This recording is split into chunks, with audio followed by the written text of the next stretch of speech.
마지막 보고 갈까요? 여기 수업 없지만 우리 동고 친구들의 작품 중에 하나인데 아니구나. 야, 우리 투자기 백석꽃기 아니라 동고 거였네. 오, 지금 하는 게 백석꽃구죠. 왜 하나 했어요? 어? 왜 하나 했어요? 그러니까 또 나와. 너희 작품에서 또 나와. 걱정하지 마. 정현용 선생님 고등학생을 지나가는데 정현용 선생님 못 본다? 그건 말이 안 돼. 자, 그 다음 작품 보시면 뭐가 옵니까? 이성부의 봄이 옵니다. 이 작품도 이제 왜 교과서에 이런 작품들이 산재되어 있는지 생각해 보시면 됩니다. 이성부 아저씨 거고요. 이 작품은 이제 뭐와 연결되면 좋냐면요. 저번 시간에 배웠었던 김수영의 눈과 연결되시면 참 좋습니다.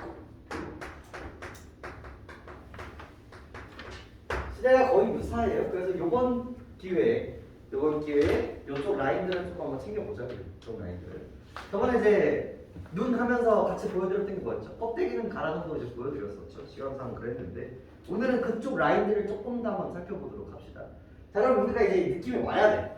봄! 딱 나오는 순간 이 작품은 뭐를 기반으로 하고 있다?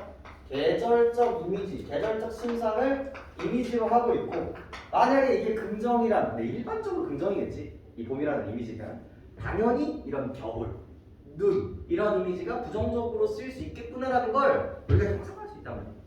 네, 이런 것들이 어떻게 들어갈지 보자. 자, 기다리지 않아도 오고 기다림마저도 잃었을 때 너는 봄이다. 자, 제목이 봄이라는 점에 입각해서 이 너는 봄이라는 확률이 매우 높다는 걸 우리가 확인할 수 있어요. 첫 번째부터 이제 되게 의미심장한데 기다리지 않아도 온대요. 이 봄이라 너는 속성이 1번 기다리지 않아도 온다. 요거를 딱 한 단어로 바꿀 수 있습니다. 서술의 애를 뭐로 바꿀까? 기다리지 않아도 온대. 그러니까 내가 가만히 있어도 온다는 거. 필연성. 그렇지. 필연성이라는 얘기 잡으시면 돼요. 그럼 이 사람의 이 기반을 했을 때 이 사람의 감정은 뭘까요? 이 사람의 감정. 이 사람의 감정. 이게 제 맘대로에서도 나오는 감정들이에요. 어차피 나는 그 사람하고 뭐 할 거야? 만날 거야. 어차피 이 상황은 올 수밖에 없어. 이 감정을 뭐라고 불러? 뭘 베이스로 하게 됐어? 확신이라는 이야기 나올 수밖에 없다고. 그런 얘기. 그리고 기다림마저 잃었을 때 두 번째 이제 이야기가 나오는데 기다림마저 잃었을 때 너는 옵니다. 자, 여기서 얘가 되게 거슬려야 되는 거거든요. 이 온다라는 서술어가 뭐에 대한 서술어인 거예요? 얘가 감정적 어조인 거예요. 얘는 확신을 기반으로 하고 있다는 거지. 안 오는 확률이 없다. 이런 식의 이제 이미지가 만들어지는 거고. 그리고 기다림마저 잃었을 때 얘가 이제 의미하는 바가 뭐라고요? 뭐도 하나도 없다. 기본적으로 희망이 하나도 없어졌을 때. 이걸 뭐예요? 절망적인 상황일 때 그때 너는 올 것이다. 그러니까 지금 상황은 어떻다는 거야? 아주 부정적인 시대 인식이라는 걸 확인할 수 있죠. 그리고 너라고 이 한다는 점에서 뭘 베이스로 하고 있습니까? 의, 인, 화를 베이스로 하고 있다는 거 생각하시면 됩니다.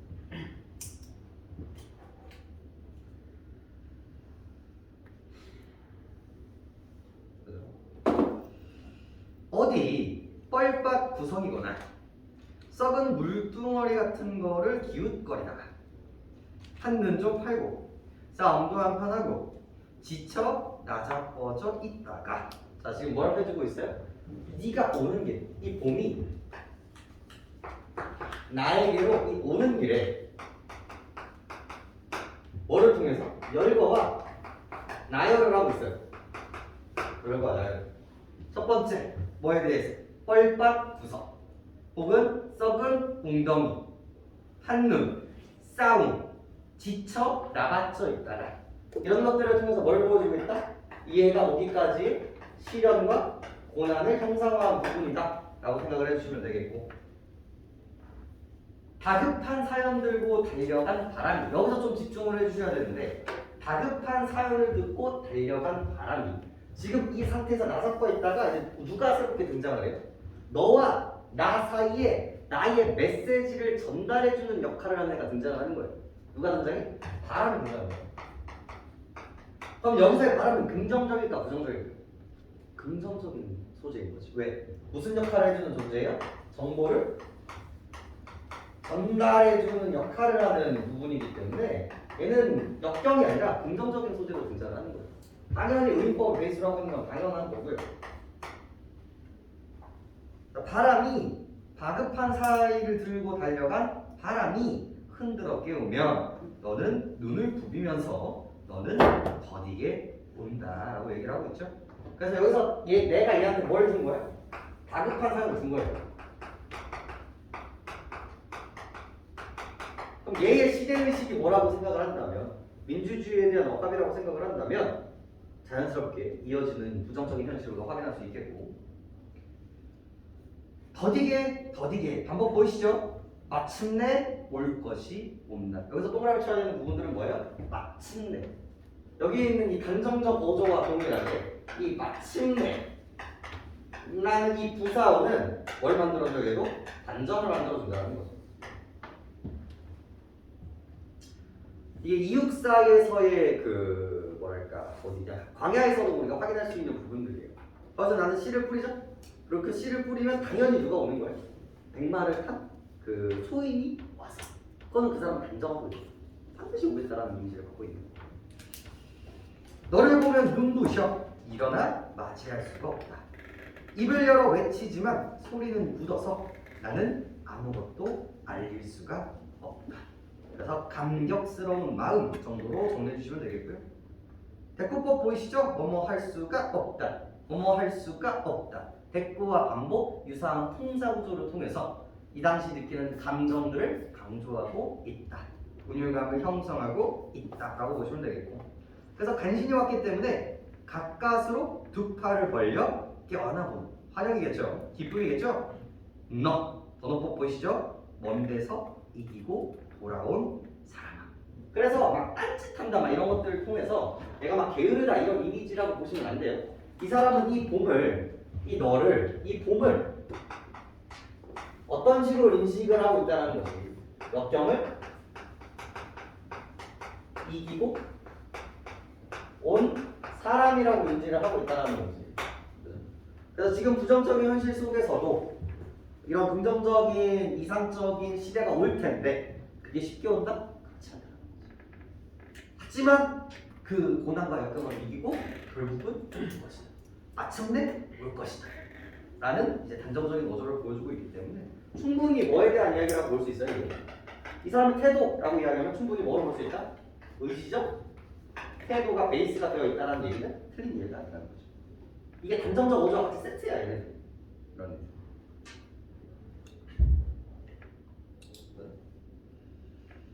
그리고 마지막 태도를 뭐라고 부를까? 마지막에 밑줄 쳐져 있으면 물론 얘도 괜찮은데 사실 얘보다는 훨씬 더 잘 나오는 얘기가 있어요. 얘는 이제 내면에 깔려있는 태도고, 아 멀리서 이기고 온 사람아 뭐라고? 수준아 뭐라고? 무슨 태도? 이것 때문에 그렇게 하면 객관적 태도를 보여주고 있다. 이쪽이 훨씬 더 확률적으로 동그라미 칠 수 있겠죠. 이런 부분들.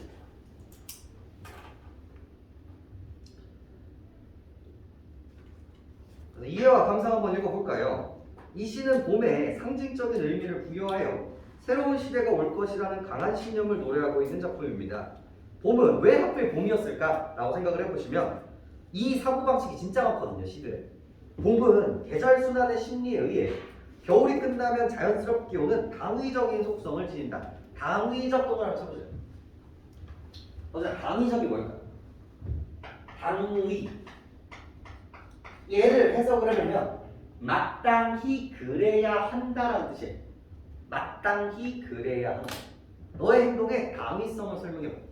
즉 네가 그 행동을 해야 되는 이유, 반드시 해야 되는 이유를 설명해봐라는 뜻이거든요.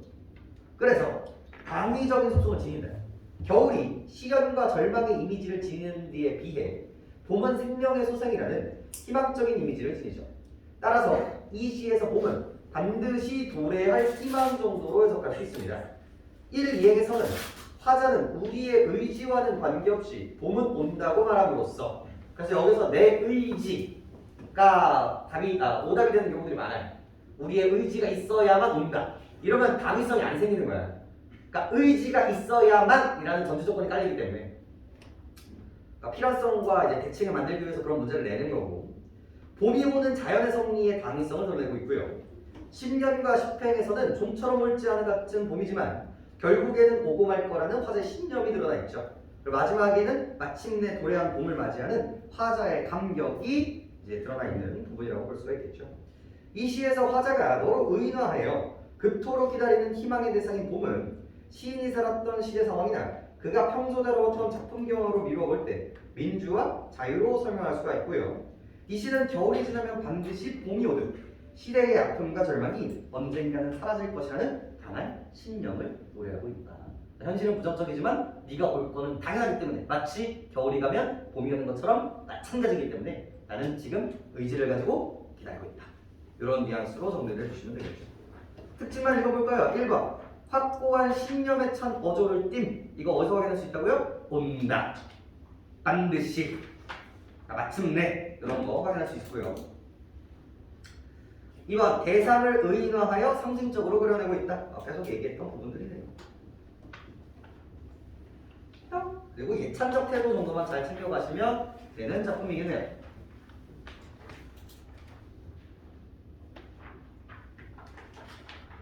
자, 2번은 좀 볼까요? 2번 풀어보자. 1번, 2번, 3번, 4번 풀어보자.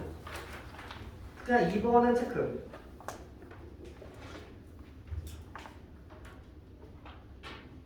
좀 부족한 것 같죠?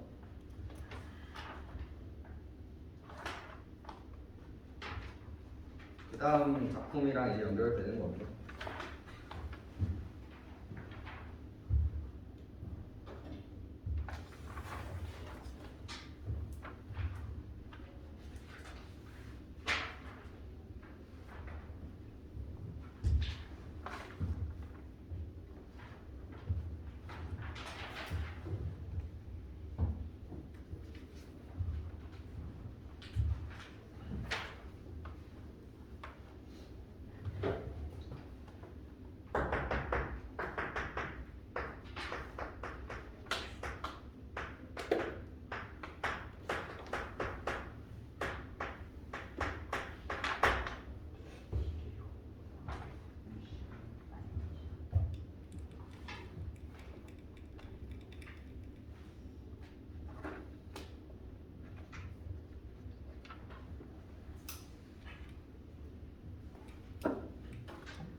볼까요?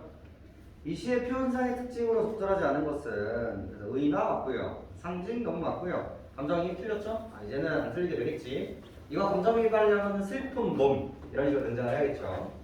의문법을 하고 맞지만 감정이 들어가는 부분은 아니기 때문에 단정적 오조, 시어의 반복 다 괜찮고요. 2번은 사실 좀 마음에 안 들기는 해요. 사실 크게 보면 다 괜찮은데 1번 두시 모두 상징적 시어를 사용하고 있다. 봄의 상징성 그대로고요. 두시 모두 대상을 사람처럼 의인화하고 있다. 너무 괜찮고요. 그죠? 그다음에 두시 모두 확고한 믿음이 드러나 있다. 이것도 너무 맞고요. 이 4번 이거 이거는 근데 다 맞다고 보시는 게 맞아요. 이거는 저는 문제 답변 안 되고 지우세요. 그냥 봄을 잡으러 보여요. 문제를 보니까 별로 마음에 안 드는데. 3번은 이제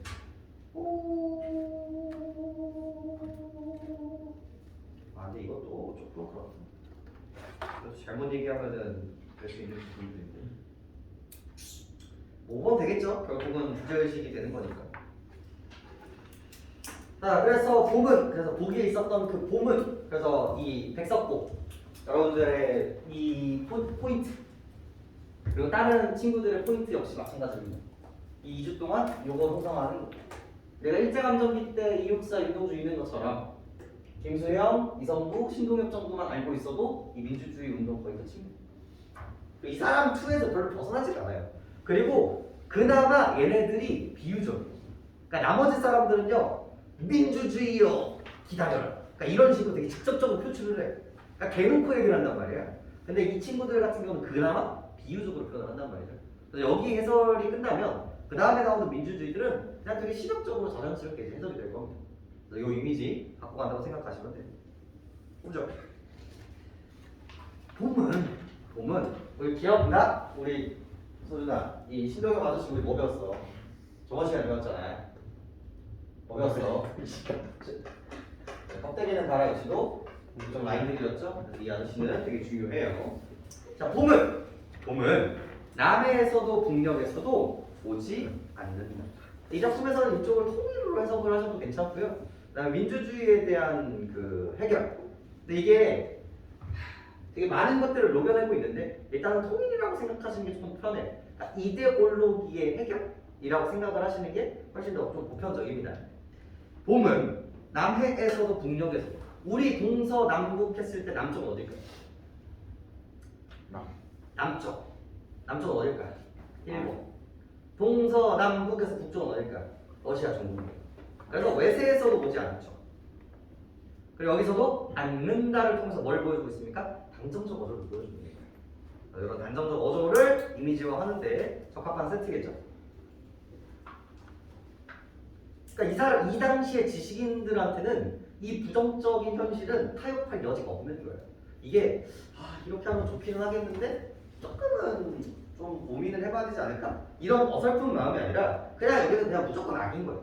이 사람들한테. 그러니까 이제 단정이 나오는 거거든요. 너그럽고 빛나는 봄의 그 눈짓은 제주에서 동안까지 우리가 디딘 아름다운 논밭에서 흐른다. 대칭이 만들어지고 있죠. 그래서 외부에서 오는 것이 아니라 어디서 온다? 내부에서 온다. 이런 식의 이제 대칭이 만들어지게 되는 거고. 자, 제주에서 두만까지는 갖고 가셔야 되는 표현법이라고 해드렸죠. 소준아 뭐였어? 큰 거를 일부러 비유하는. 이제 갖고 가야지. 대유법. 백두에서 한라까지였죠. 껍데기는 바다에서. 겨울은 그래서 봄과 겨울이 대칭이 만들어지는 거 보이시나요? 겨울은 바다와 대륙 밖에서 그 매운 눈보라를 몰고 왔지만 이제 올 너그러운 봄은 삼천리 마을마다 우리들 가슴속에 움트리다. 여기서 삼천리 마을 역시도 우리가 삼천리만 해당하는 부분들이 아니거든요. 삼천리 화려강산 이런 것들 전부 다 대유법이라고 보시면 되겠고. 그래서 여기서 봄의 상징 그리고 눈보라의 상징 체크해 주시면 되겠고요. 움터서 강산을 덮은 그 미움의 쇠붙이들. 껍데기는 가라 역시도 쇠붙이 등장했죠. 갈등, 전쟁 이런 이미지. 눈 녹이듯 그물음을 음성상징어 녹여 버리겠지. 이 대립의 종식. 껍데기는 가라와 더불어서 정말 많이 나온 작품 중에 하나예요. 그래서 왜 같이 보여드리는지 생각해 보시면 됩니다. 눈이랑도 연결되고 여기 있는 봄이랑도 연결되니까 잘 챙겨가시고 넘겨봅시다. 오늘의 마지막 작품. 얘는 2학년과 3학년 사이에 있는 작품이 되게 중요한 작품입니다. 우리가 문물이에요.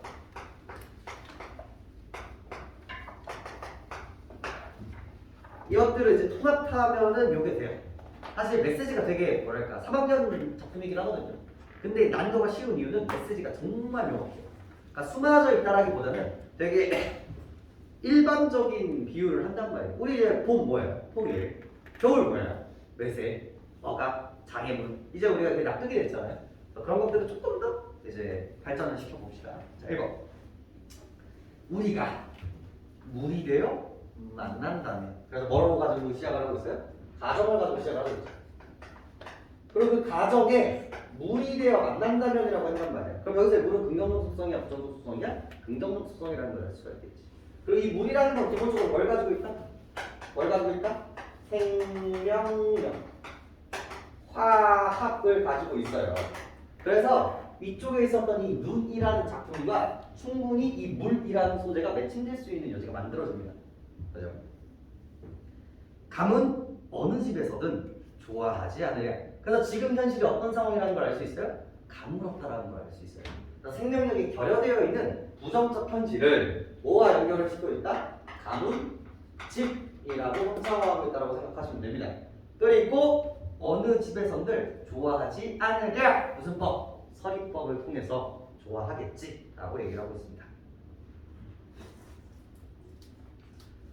우리가 키 큰 나무와 함께 서서 우르르 우르르 비 오는 소리로 흐른다면, 자 볼까요? 우리가 키 큰 나무와 함께 서서, 이 물과 확장되는 부분들인데 대조적인 이미지를 가지고 있다고 생각하시면 됩니다. 키 큰 나무, 나무가 키가 크기 위해서 필수적인 조건이 뭘까요? 바로 풍부한 물이라고 생각하시면 됩니다. 얘는 풍부한 물의 상징성이라고 생각하시면 되겠고요. 이 가문집과 대칭을 이루고 있다 정도만 잘 잡아주시면 되겠네요. 그리고 여기서 뭐 나올 수 있을까? 이제 좀 느껴야 돼. 이제쯤이면 무슨 표현법을 제시해드리고 싶을까? 이 구절에서 서준아 뭐가 나올까? 우리가 물이 되어 만난다면 감은 어느 집에서든 좋아하지 않으랴. 우리가 키 큰 나무와 함께 서서 우르르 우르르 비 오는 소리로 흐른다면, 여기서 확인할 수 있는 표현법이 뭐겠냐는 거지. 이제 좀 볼 때도 됐잖아. 뭐야? 도치법을 우리가 확인할 수 있죠. 이 1, 2행과 3, 4행을 바꿨을 때 훨씬 더 맥락적으로 괜찮은 구조가 되니까요. 그래서 도치법 때문이라도 조금 챙겨가실 필요가 있겠네요. 흐르고 흘러서 저녁물에는 저 혼자 깊어지는 강물에 누워 죽은 나무 뿌리를 적시기라고 한다면, 아직 처녀인 부끄러운 바다에 닿는다면. 그래서 되게 표현법들이 많이 등장하는데, 자 흐르고 흘려서 우리가 어디를 가요? 지금 저녁이라고 뭐가 됐어요? 흐르고 흐르다 보니까 저녁이 됐단 말이야. 그래서 뭘 보여줘? 시간의 흐름을 보여주는데, 이 저녁 시간의 물은 어떤 공간, 어떤 역할을 하는지가 되게 중요한데, 저물력이라는 이 시간 속에 저 혼자 깊어지는 어디 속에서? 강물에서 내가 누워있어요. 내 표현이요. 저 혼자 깊어지는 이라고 얘기를 하고 있죠. 여기서 깊어진다는 건 우리 사색에 잠기다라고 생각을 하시면 됩니다. 우리가 생각을 하다, 근데 깊게 생각을 하다라는 걸 물속에 들어가는 뉘앙스가 있단 말이에요. 점점 잠긴다. 그 의식의 흐름 속으로 잠긴다. 이런 식의 이미지가 연동되기 때문에 얘가 자기성찰의 이미지로 사용하고 있다고 보시면 되겠고, 저 혼자 깊어지는 강물에 누워 대칭 만들어주죠? 이렇게 되면 죽은 나무 뿌리에 닿는다면, 대칭 보이시죠? 얘랑 체크해 주시면 돼요. 적시기라고 한다면, 그리고 아직 처녀인 부끄러운 바다에 닿는다면. 그래서 여기서 바다는 무슨 역할을 하게요? 이 바다가 이상소리가 되는 겁니다.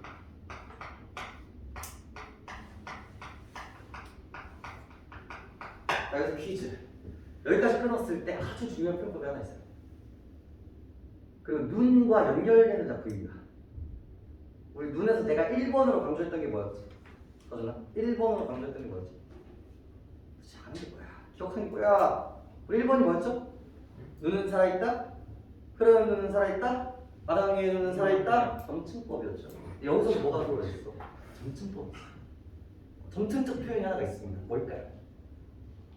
느낄 수 있어야 돼요. 나 왜 점층이야? 처음에는 뭐였어? 처음엔 비물이에요. 처음에는 빗물인 거야. 근데 그 다음에 뭐가 돼요? 강물이 돼요. 그 다음에 뭐가 돼요? 가장 많이 사용되는 점층적 표현입니다. 가장 많이 사용되는. 그다음 또 이런 뉘앙스 어디서 배웠게? 상충곡에서 배웠어요.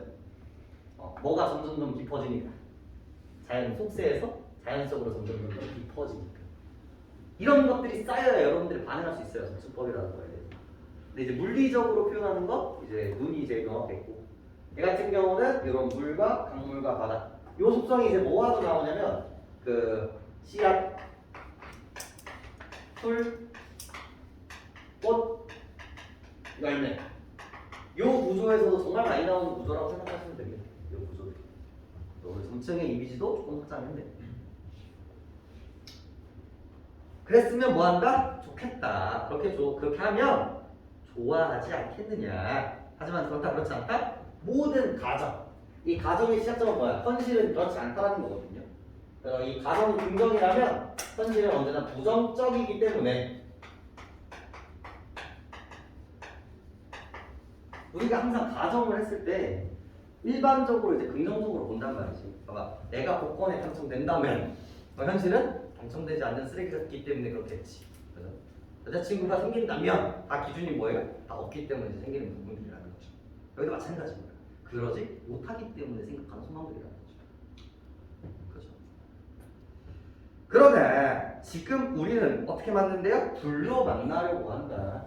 그래서 대칭이 만들어지죠. 물이라는 이미지와 이 불이라는 이미지가 대칭이 되고 있는 걸 확인할 수 있습니다. 파괴, 갈등 이런 이미지로 이제 형상화하시면 되겠고, 벌써 수치된 뼈 하나가 세상에 불타는 것을 쓰다듬고 있나니. 그리고 이 작품을 소개시켜주는 이유이기도 합니다. 마지막 줄 볼까요? 벌써 불로 만나서 수시된 뼈 하나가 있고요. 그리고 그 뼈 하나가 세상에 불타는 것들을 뭐하고 있어요? 쓰다듬고 있어요. 이 뼈가 세상에 불타는 것들을 뭐 해주고 있냐고? 쓰다듬고 있어요. 이것 때문에 나오는 감정이 뭘까? 오늘 1부시 우리 정말고 작품과 연동되는 부분이죠. 민과 유정. 얘가 충분히 나올 수가 있어요. 이 불 때문에 다 파괴가 돼버리는 거야. 그리고 그 파괴된 사람들끼리 서로 살기 위해서 공감을 하고 있으면서 보여주고 있는 부분들이겠죠. 그래서 불타는 것들에 대한 연민. 자, 그 다음 하이라이트죠. 만리 밖에서 기다리는 그대요. 가정기 때문에 현실이 아니었잖아. 너무 중요해요. 그냥 문장 자체가 중요해요. 만리 밖에서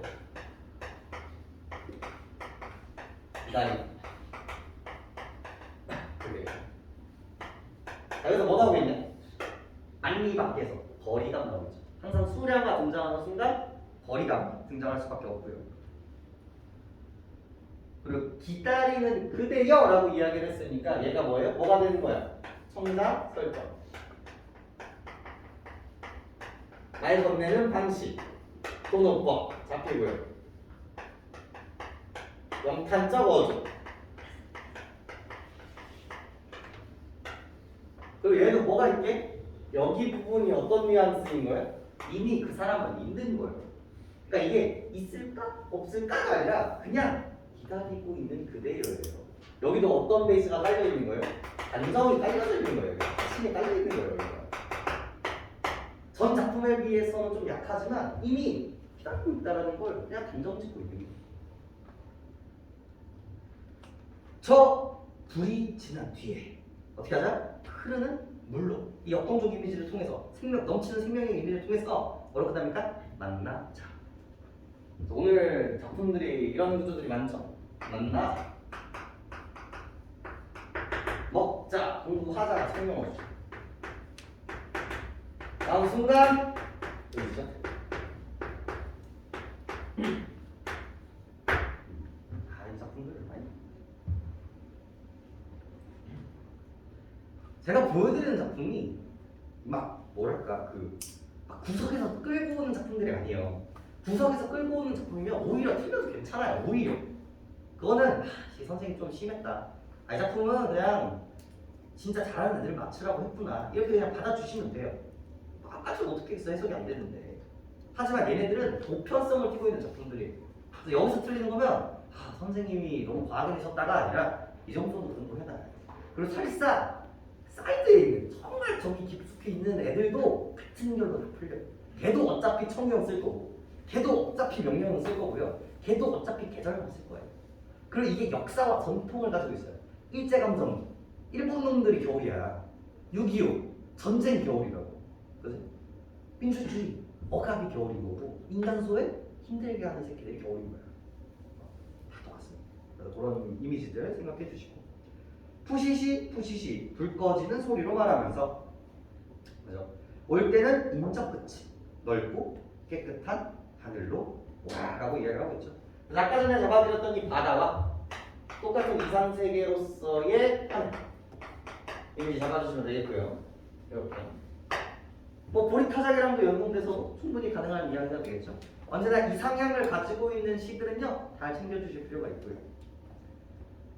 그리고 인적 끝인도 문제가 좀 많이 나오는 편이라서 잡아는 드리는데, 인적 끝인 이제 소설에서, 시에서는 그런 이미지들이 되게 많아요.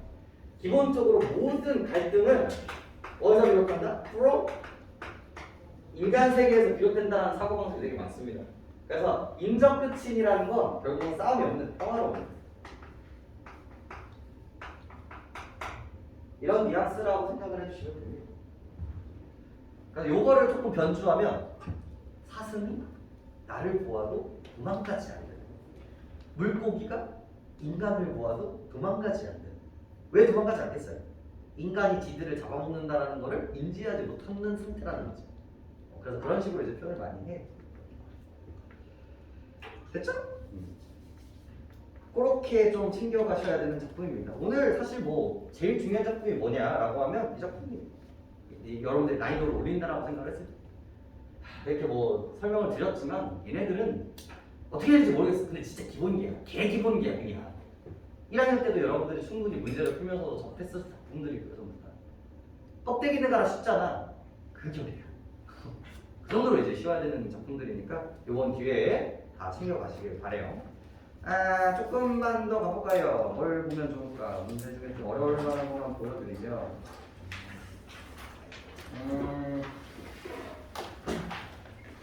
문제가 언제 좀 어떻게 하네. 31번 볼까요? 31번 프로.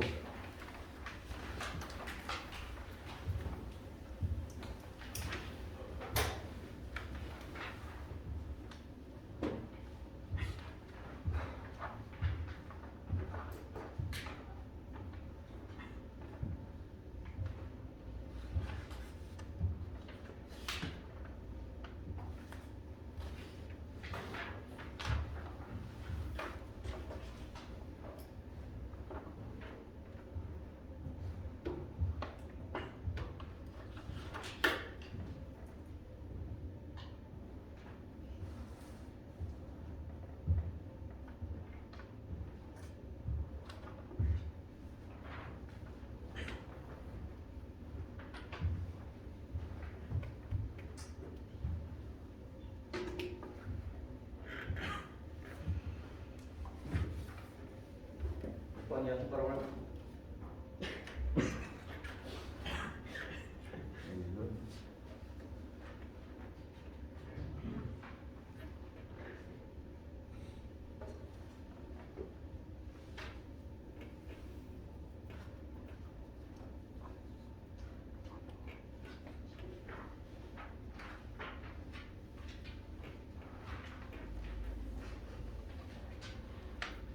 작품 읽어볼까요? 이성구의 벼입니다. 이런 식으로 이제 연결되는 이유가 뭐겠습니까? 라고 생각하시면 이 신동엽 아저씨 그리고 이제 이성구 아저씨가 이제 다른 작품 썼다. 근데 이 작품이 이제 어떤가 보시면 되겠는데, 벼는 가을 하늘에도 서러운 눈 씻어 맑게 다스릴 줄 알고 바람 한 점에도 저 노여움을 덮습니다.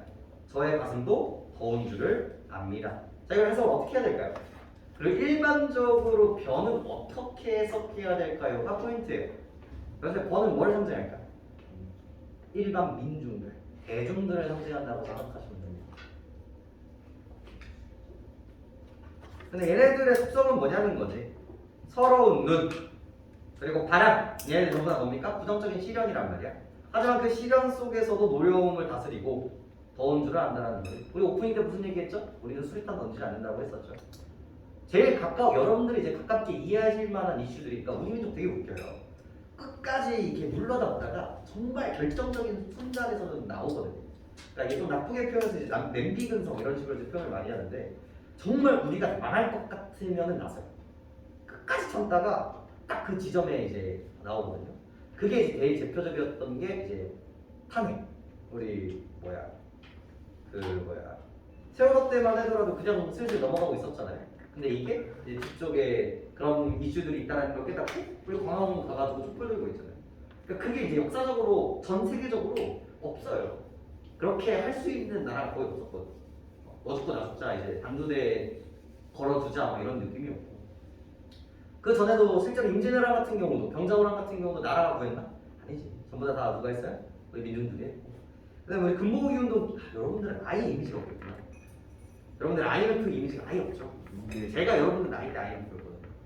그때도 결국은 원인이 그 회사들에 대한 무리한 투자들, 은행들의 무리한 그런 대출들 때문에 망가졌는데 결국은 다 누가 갚았어요? 금모으기 운동 해가지고 백성들이 갚았다. 그런 식의 시대들이 보여요. 이것뿐만이 아니라 지식인들이 어떤 흐름들을 좀 보이냐면 이걸 좀 이해하실 필요가 있는데 특히나 이 시대쯤 되면 지식인들이 어떤 사고들을 보게 되냐면 봐봐 일제감정이 거치고 6.25 거치고 그리고 이제 민주주의 좀 거친단 말이에요. 이때는 생각할 필요가 없어요. 너무 개 같아가지고 이 일제를 어떻게든 이겨내야 된단 말이야.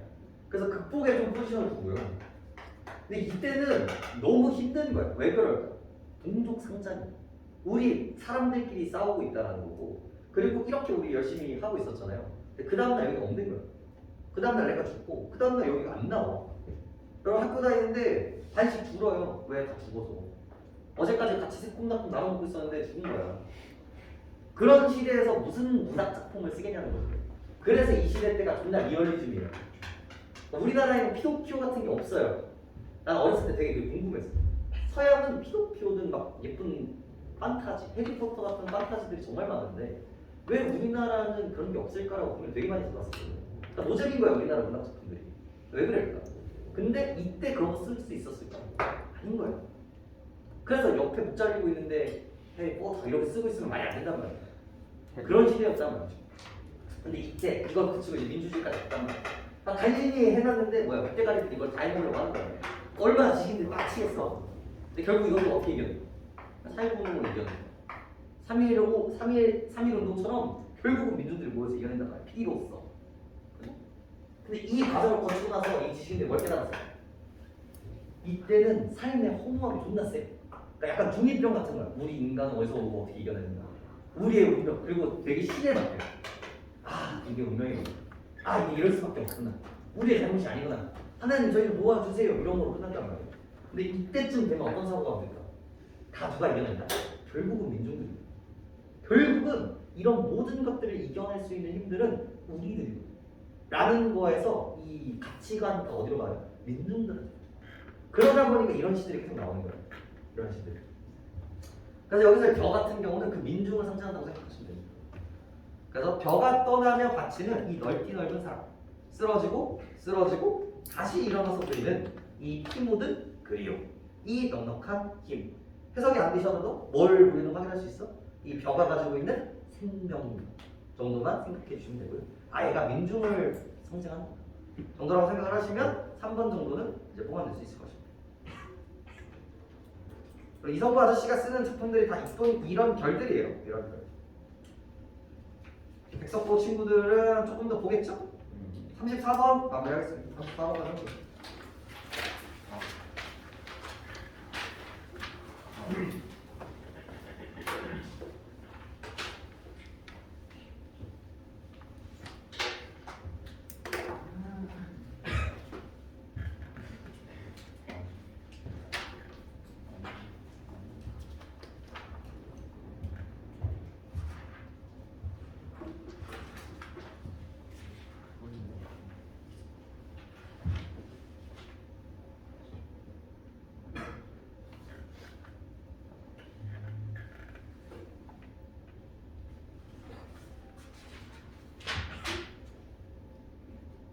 1번 찍고 히히거리고 있으면 안 돼. 주제 의식과 가장 근접해 있는 것이잖아. 물론 시대적인 배경 그리고 전달하고자 하는 메시지 측에서는 유사한 점이 되게 많다서 엮어드렸죠. 하지만 그렇다고 해서 표현 방식이 같다라는 건 아니잖아요. 사고의 영향들이 이제 같다라는 건 아니기 때문에 결국은 나는 봄을 뭐 하고 있는 거야? 봄을 기다리고 있는 거란 말이야. 눈은 기다려? 기다리진 않잖아. 그래서 그 기다림에 포커싱을 두면 몇 번이 됩니까? 3번이 되겠죠. 오지 않는 너를 기다리며 마침내 나는 너에게 간다. 밑줄 쳐볼까요? 선생님 이거 무슨 법이게? 네? 무슨 법이게? 3번의 첫 줄 오지 않는 너를 기다리며 나는 마침내 너에게 간다. 기다리는데 가정. 무슨 법입니까? 역설법 되겠습니다. 아주 먼 데서 나는 너에게 가고 아주 오랜 세월을 다하여 너는 지금 오고 있다. 그래서 기다림인 거고 이 사람이 이제 전체 시들에서 이 사람의 가치관을 보면 나는 기다리는 거야. 하지만 그 기다림이 뭐라는 거를 깨달아요? 너한테 가고 있다라는 거를 깨닫게 되는 거야. 왜냐면 어차피 나는 못 움직이거든. 저기 있는 통일, 저기 있는 그 무언가는 천천히 오고 있을 거예요. 하지만 내가 할 수 있는 게 없어. 자, 그러면 어떨까? 일반인들은 좌절하는 거야. 절망하고 이제 사는 대로 사는 거지. 하지만 이 지식은 뭐야? 깨닫는 거지. 아, 기다리는 것 자체가 내가 저들을 가고 있는 거구나. 나는 이제 사고의 깨달음을 통해서 이런 시들을 이제 쓰게 되는 거야. 됐죠? 자, 오늘 메인 세 작품. 첫 번째, 선생님 뭐였어? 1번 봄. 1번이 봄이었어? 1번. 삼진호가 아니야. 오사가 아닌데. 1번이 뭐였어? 슬픔 기둥. 네, 그래서 그 시대상 생각하시면서 보시면 되겠고 2번이 도리타상, 우리 성찰, 그리고 긍정적 기상향 이 지점에서 좀 챙길 필요가 있었죠. 그리고 이제 약용형의 그런 일반론들 보시면 되겠고 마지막 수업이 요 눈과 본과 본문으로 이어지는 이 주제 의식들 생각하시면 이거 수업은 좀 마무리가 되겠네요. 성상 적어주시면 되겠고 여기다 다음 주부터는 학교별로 운영합니다. 정말 보신 분들은 이때 오시면 계산해 찍어주세요. 성적도 좀 보고 과제도 좀 빠보고 할 거니까.